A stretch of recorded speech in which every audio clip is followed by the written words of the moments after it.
Sahabat LTVC yang dikasihi oleh Tuhan, senang kembali pada hari ini kami bisa melayani sahabat LTVC dimanapun Anda berada. Tentunya doa kami senantiasa menyertai sahabat LTVC di dalam pekerjaan, di dalam keluarga, di dalam bisnis, di dalam studi anak-anaknya. Kiranya berkat dan perlindungan Tuhan senantiasa menyertai semua keluarga daripada sahabat LTVC. Hari ini kita akan membahas sebuah topik, orang berdosa menjadi sahabat Yesus.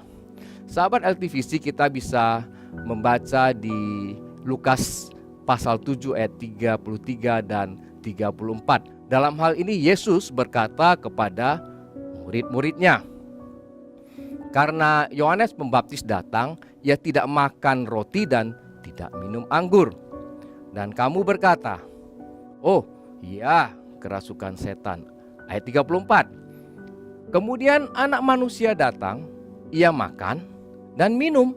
Dan kamu berkata, oh lihatlah, ia seorang pelahap dan peminum, sahabat pemungut cukai, dan orang berdosa. Ada dua kata yang menarik di sini di ayat 34, di mana kita bisa melihat ada kata sahabat dan kata berdosa. Baik sahabat LTVC, kita akan mengenal arti daripada kata sahabat. Tentunya sahabat itu memiliki arti sebuah hubungan yang dapat membawa orang menuju kepada perubahan di dalam kehidupan. Jadi adanya hubungan yang bisa menuntun ke arah sebuah perubahan. Tentunya yang tadinya yang tidak baik menjadi ke arah yang lebih baik. Dan tentunya hal ini bisa terjadi disebabkan oleh apa? Ada kasih antara satu dengan yang lainnya. Yesus itu membawa sebuah perubahan. Perubahan dari orang berdosa menjadi orang yang bertobat. Dan sahabat juga bukan hanya dalam arti kedekatan secara fisik, secara secara batin, dan juga sebuah kebahagiaan yang dinikmati oleh bersama-sama. Tetapi dalam persahabatan itu ada saling memotivasi. Dalam hal apa kita bisa temukan sahabat itu bisa saling memotivasi?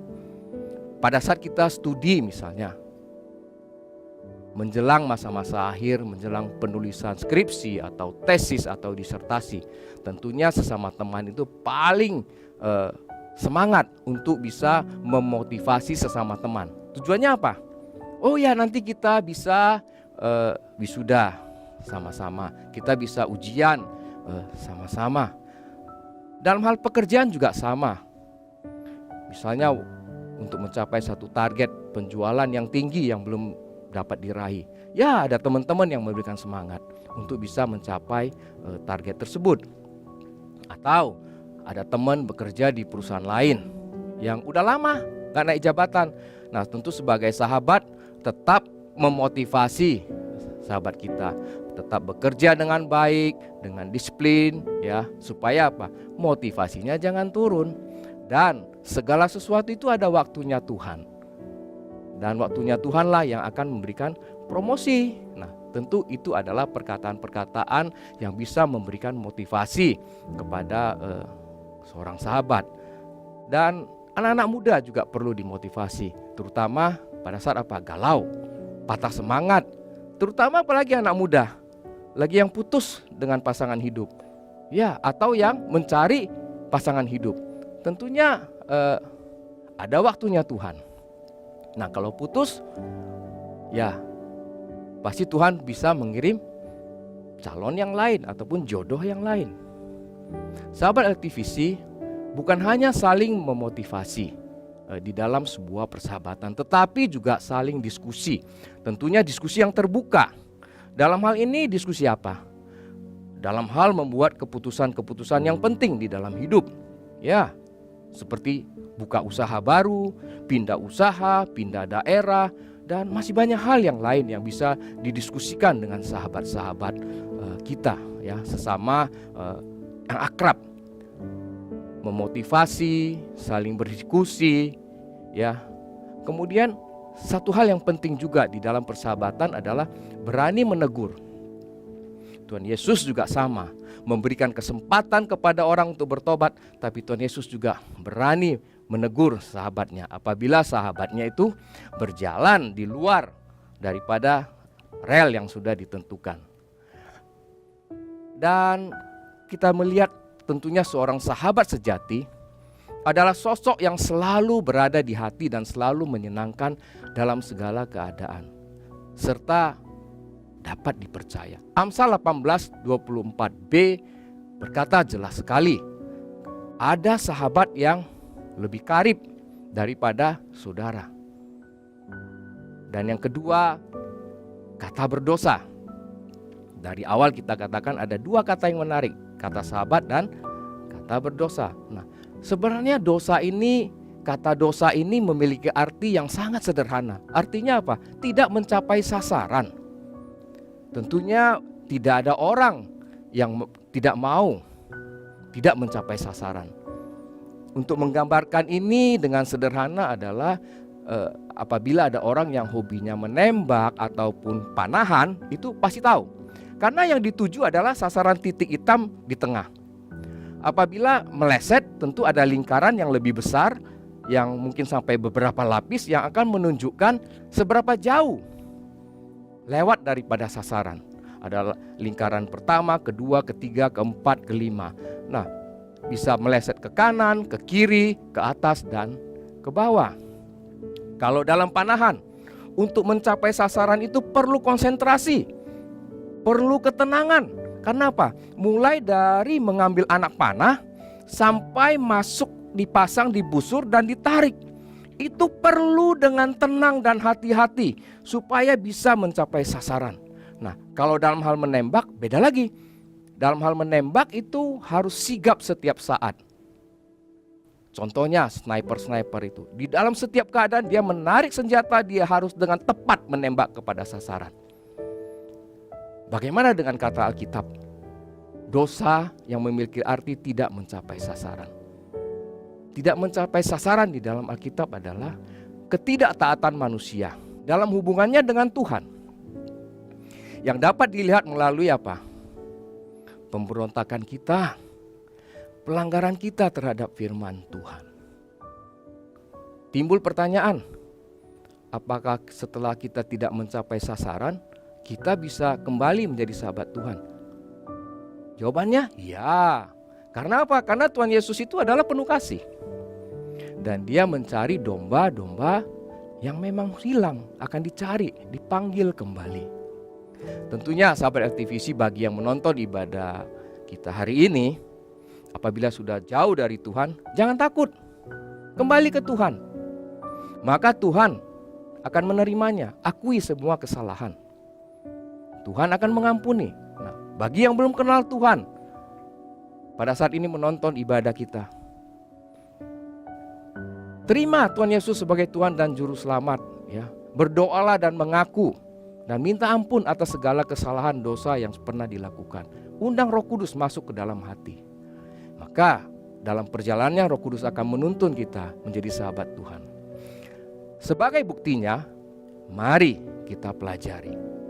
Seorang perempuan yang berdosa, yang diampuni Tuhan Yesus di dalam Lukas 7 ayat 36 sampai 50. Lukas 7 ayat 36 berkata demikian. Seorang Farisi mengundang Yesus untuk datang makan di rumahnya. Yesus datang ke rumah orang itu, ke rumah orang Farisi itu, lalu duduk makan. Kita tahu orang Farisi itu adalah suatu golongan daripada rabi. Kedudukannya cukup tinggi di dalam kehidupan bermasyarakat. Dan dia adalah ahli-ahli Taurat juga yang sangat berpengaruh. Mereka berpegang erat kepada Tauratnya Musa dan juga berpegang erat kepada adat istiadat nenek moyang. Bahkan di Matius 15 ayat 2 dikatakan, murid-murid Yesus saja makan tidak mencuci tangan, itu ditegur sama orang-orang Farisi dan ahli Taurat. Nah, ayat 37 mengatakan di kota itu ada seorang perempuan yang terkenal sebagai seorang berdosa. Ketika perempuan itu mendengar bahwa Yesus sedang makan di rumah orang itu, datanglah ia membawa sebuah buli-buli pualam berisi minyak wangi. Jelas sekali, perempuan ini tidak masuk dalam undangan daripada orang Farisi tadi. Perempuan ini boleh dikatakan adalah tamu yang tidak diundang. Dan Alkitab mencatat, perempuan ini terkenal, tetapi tidak diundang. Kenapa? Simple. Ternyata bukan hal baik yang membuat dia terkenal, tetapi apa? Hal yang tidak baik. Bahkan Alkitab mengatakan seorang yang berdosa. Tadi kita sudah bahas, seorang yang tidak mencapai sasaran. Tetapi perempuan ini datang dengan membawa minyak wangi. Zaman itu minyak wangi merupakan barang yang mahal sekali, yang mau dipersembahkan kepada Tuhan Yesus. Nah, yang luar biasa di ayat 38. Sambil menangis, ia pergi berdiri di belakang Yesus dekat kakinya. Lalu membasahi kakinya itu dengan air matanya dan menyekanya dengan rambutnya. Kemudian ia mencium kakinya dan meminyakinya dengan minyak wangi itu. Jelas timbul pertanyaan, mengapa sih perempuan ini berani? Yang pasti perempuan ini pasti sudah mendengar bahwa Yesus datang bukan untuk orang yang benar, karena orang benar tidak memerlukan tabib, tetapi orang sakit. Bukan datang untuk memanggil orang yang benar, tetapi orang berdosa untuk bertobat. Sahabat LTVC yang mengikuti ibadah kami, jelas sekali datang kepada Yesus, minta ampun, maka semua dosa kita akan diampuni. Jelas sekali perempuan ini sudah tidak ada harapan di tengah-tengah masyarakat dan diterima di masyarakat. Tetapi dia melihat ada kesempatan. Kesempatan apa? Kesempatan bertemu dengan Yesus. Makanya dia berani datang dan tidak merasa malu. Alkitab ini mencatat, dia membasahi kakinya itu dengan air matanya. Artinya apa? Dia tahu dia tidak layak ketemu Yesus. Dia tahu dia orang yang sudah bersalah, tapi dengan berani datang, dia menangis. Air matanya itu mengaku, Tuhan, saya ini orang yang salah. Saya ini orang yang berdosa. Air mata itu adalah menandakan meminta ampun kepada Tuhan. Sehingga Tuhan mau tergerak hatinya untuk mengampuni perempuan ini. Perempuan ini membawa minyak wangi. Tujuannya apa? Ingin memuliakan Yesus. Di pesta itu, walaupun orang Farisi mengundang Tuhan Yesus, tidak ada yang membawa barang-barang yang semahal minyak wangi itu untuk dapat memuliakan Tuhan. Hanya makan-makan saja. Ayat 39. Ketika orang Farisi yang mengundang Yesus melihat hal itu, ia berkata dalam hatinya, jika ia ini nabi, tentu ia tahu siapakah dan orang apakah perempuan yang menjamahnya ini. Tentu ia tahu bahwa perempuan itu adalah seorang berdosa. Sahabat LTVC, pada saat bertobat apabila ada orang yang mengungkit masa lalu, abaikan saja. Tidak perlu diingat-ingat, karena pertobatan adalah urusan kita pribadi dengan Tuhan. Gak peduli apa kata orang. Karena apa? Karena Tuhan yang membela kita. Ayat ini memperlihatkan kepada kita, orang Farisi yang mengundang Yesus melihat itu. Artinya apa? Secara hukum orang Farisi beranggapan wanita ini tidak boleh ada di sini, tidak boleh ada di pesta makan-makan ini, tidak boleh ada di rumah saya orang Farisi. Maksudnya begitu, karena saya mengundang Yesus. Dan menurut hukum pada saat itu, zaman itu, sebenarnya perempuan ini harus diseret keluar dan dihukum. Tapi apa yang terjadi? Yesus secara kasih memberikan satu perumpamaan yang luar biasa, yang disampaikan kepada siapa? Kepada Simon, sebuah deklarasi pengampunan Yesus. Ayat 44 sampai 46 jelas sekali. Yesus memberikan satu perumpamaan ini. Dan sambil berpaling kepada perempuan itu, ia berkata kepada Simon, engkau lihat perempuan ini. Aku masuk ke rumahmu, namun engkau tidak memberikan aku air untuk membasuh kakiku. Tetapi dia membasahi kakiku dengan apa? Air mata, dan menyekanya dengan rambutnya. Engkau tidak mencium aku, tetapi sejak aku masuk ia tiada henti-hentinya mencium kakiku. Engkau tidak meminyaki kepalaku dengan minyak, tetapi dia meminyaki kakiku dengan minyak wangi. Ayat 47. Sebab itu aku berkata kepadamu, dosanya yang banyak itu telah diampuni, sebab ia telah banyak berbuat kasih. Tetapi orang yang sedikit diampuni, sedikit juga ia berbuat kasih. Sebuah kesimpulan yang dikatakan Yesus kepada Simon. Artinya apa? Yesus menunjukkan bahwa dia raja yang adil. Dia raja yang benar. Dia mampu memutuskan segala sesuatu dengan benar, dengan adil. Bisa baca di Yesaya 9 ayat 6 sahabat LTVC. Nanti bisa baca di rumah masing-masing. Putusan yang diberikan disampaikan kepada Simon terlebih dahulu dan didengar oleh orang banyak sebelum disampaikan kepada perempuan itu. Artinya ada satu deklarasi dari Yesus yang luar biasa. Sebelum berkata kepada perempuan itu, disampaikan kepada banyak orang. Jelas katanya. Tetapi orang yang sedikit diampuni, sedikit juga ia berbuat kasih. Luar biasa. Sebelumnya itu dosanya yang banyak itu telah diampuni. Yesus memperlihatkan bahwa kasih itu apa? Membebaskan orang yang terikat. Kasih itu memulihkan orang yang terluka. Kasih itu melepaskan orang yang terbelenggu. Kasih itu memberikan kesempatan kepada orang untuk bertobat. Haleluya, puji Tuhan. Pada akhirnya Tuhan Yesus memutuskan seperti seorang hakim. Ayat 48, 49, 50. Lalu ia berkata kepada perempuan itu, singkat, dosamu telah diampuni. Dan mereka yang duduk makan bersama dia berpikir dalam hati mereka, siapakah ia ini sehingga ia dapat mengampuni dosa? Tetapi Yesus berkata kepada perempuan itu, imanmu telah menyelamatkan engkau. Pergilah dengan selamat. Sahabat LTVC, mencapai sasaran adalah idaman semua orang.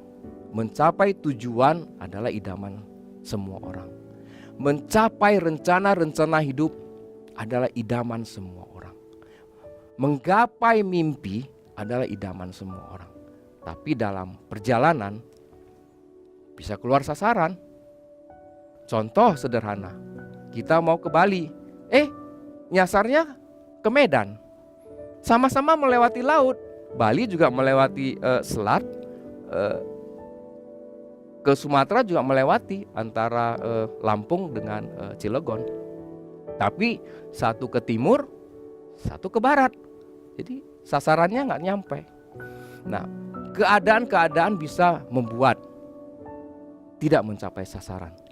Dan satu hal yang paling penting, tadi Yesus katakan, imanmu telah menyelamatkan.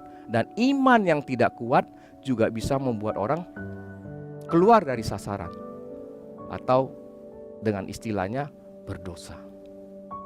Hari ini pada saat mendengar bahwa dosa adalah tidak mencapai sasaran, maka ambil sikap seperti perempuan yang ditulis di dalam Alkitab ini. Datang kepada Yesus. Yesus akan mengampuni semuanya. Akui semua kesalahan kita. Dan ingat, wanita ini membawa minyak wangi. Muliakan Tuhan dengan mempersembahkan yang terbaik. Apa yang terbaik dari diri kita? Artinya persembahkanlah diri kita sebagai persembahan yang hidup. Artinya pada saat kita bertobat, ikut ambil bagian, beritakan kabar baik kepada keluarga, kepada teman sekolah, kepada rekan usaha, rekan pekerjaan. Agar apa? Agar banyak orang bisa mendapat berkat ini. Agar banyak orang bisa dilepaskan. Ada banyak orang bisa ditobatkan. Ada banyak orang bisa mendapat pemulihan. Sahabat LTVC, Demikianlah sharing kita pada hari ini. Dan doa kami dari tempat ini, sahabat LTVC senantiasa diberkati oleh Tuhan, dilindungi oleh Tuhan, dan berani datang kepada Tuhan untuk mengakui semua kesalahan masa lalu dan mendapat pertobatan dari Tuhan dan mulai dengan sebuah kehidupan yang baru, berkat yang baru, anugerah yang baru. Tuhan Yesus memberkati kita semua. Amin.